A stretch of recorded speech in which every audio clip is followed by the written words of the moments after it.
मेहनती पापा। सयानी बहुत खर्चीली थी। उसकी माँ उसे बहुत समझाती थी पर वो मानती ही नहीं थी। सयानी, ये सही नहीं है। तुम कितना फिजूल खर्ची करती हो। पापा लाते तो है तुम्हारी जरूरत का सामान। कहाँ लाते हैं, कब लाते हैं? मैंने उन्हें आईपैड लाने को कहा था। उन्होंने बोला कि न्यू ईयर पे देंगे, तो इसको तो मना करना ही कहते हैं ना। शाम होती है और उसके पापा ऑफिस से आते हैं।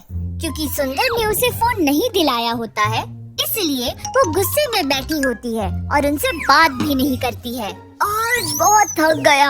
अगर बेटी की हाथ की चाय मिल जाती तो मजा ही आ जाता। पर सयानी सुना अनसुना कर देती है। पापा थक कैसे जाते हैं? कार से आना, कार से जाना और बस सीट पर बैठकर लोगों पर हुक्म चलाना, यही तो करते हैं ऑफिस में। अगले दिन जब सयानी उठती है, उसके पापा ऑफिस जा चुके होते हैं।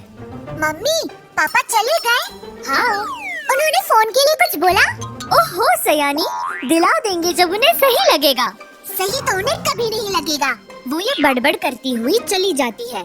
शाम हो जाती है और सुंदर अभी तक घर नहीं आए होते हैं। सुंदर, मैंने कितनी बार समझाया है, मुझे अपनी फाइल में एक भी गलती नहीं चाहिए, और तुमने डार्क ब्लू की जगह लाइट ब्लू से फॉर्म फिल कर दिया। सर, इससे कोई फर्क थोड़ी पड़ेगा। तुम मुझे मत बताओ किससे फर्क पड़ेगा किससे नहीं, समझे? सर, वो हल्का सा बुखार है, शायद इसलिए ध्यान नहीं रहा। मुझे कुछ नहीं पता, ये वापस भरो। 100 पेज ही तो है। सुंदर का बॉस उसकी एक नहीं सुनता। घर पर आज ज्यादा ही देर हो गई तेरे पापा को। अरे आ जाएंगे, कुर्सी पर ही तो बैठे होंगे। क्या क्या कहा तूने? कुछ नहीं। असल में शर्मिली ने सुन लिया होता है, पर वो उसे डांटने के बजाय सिखाने का सोचती है। अगले दिन, सयानी, चलो आज मॉल चलते हैं, शॉपिंग करते हैं। क्या शॉपिंग? सयानी एक लंबी सी लिस्ट बना देती है और फिर दोनों शॉपिंग के लिए निकलते हैं। माँ, मैं तो थक गई। थक गई? चल आज ऐसा करते हैं, पापा के ऑफिस चलते हैं। मुझे कोई बता रहा था वहाँ का खाना बहुत अच्छा है। ठीक है, चलो। वो दोनों ऑफिस पहुँचते हैं। आज आप कैसे? सर से मिलने आई होंगी। उनको बुखार था ना कल, जाते जाते मुझसे पूछ रहे थे कि कोई दवाई है क्या, पर मेरे पास तो नहीं थी। चलो कोई नहीं, उन्होंने घर पर तो दवाई ली ही होगी। आपने दी होगी ना उन्हें दवाई, तभी तो आज आ गए हैं। सयानी, जिसका सारा ध्यान अपने स्मार्टफोन पर था, एकदम से मम्मी की तरफ देखती है। मम्मी, पापा को बुखार है?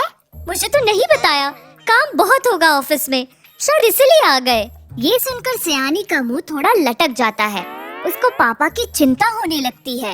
मैम, आप वेट करिए, सर थोड़े बिजी है। हम पापा का वेट क्यों कर रहे हैं? हम खा लेते हैं ना कैंटीन में। पर शर्मिली कुछ बहाना बनाकर उसे कह देती है कि वो पापा के बिना कैंटीन में खाना नहीं खा सकते। वहाँ से बैठे बैठे सयानी अपने पापा को देखने लगती है। सुंदर उठकर वो पुरानी फाइल बॉस के पास लेकर जाता है।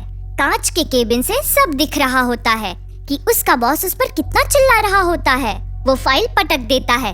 सुंदर बाहर आकर थका सा कुर्सी पर बैठ जाता है, एक दवाई लेता है, बिस्किट खाता है और फिर काम करने लग जाता है।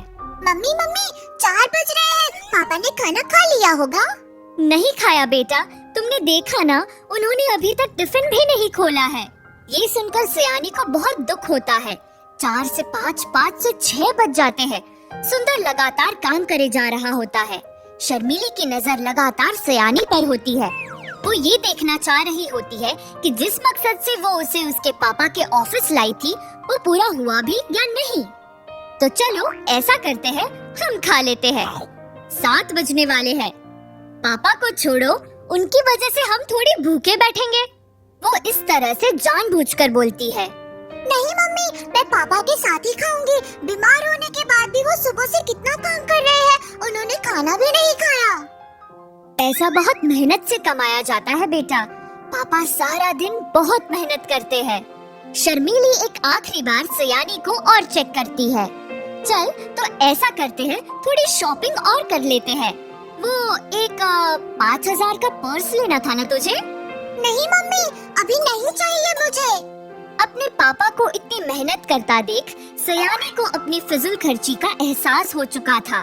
अब वो दोनों बस सुंदर का इंतजार कर रहे होते हैं। हमारे पेरेंट्स हमारी खुशी के लिए, हमारी हर जरूरत पूरी करने के लिए बहुत मेहनत करते हैं। हमें उनकी मेहनत की वैल्यू करनी चाहिए और पैसों को सोच समझकर खर्च करना चाहिए।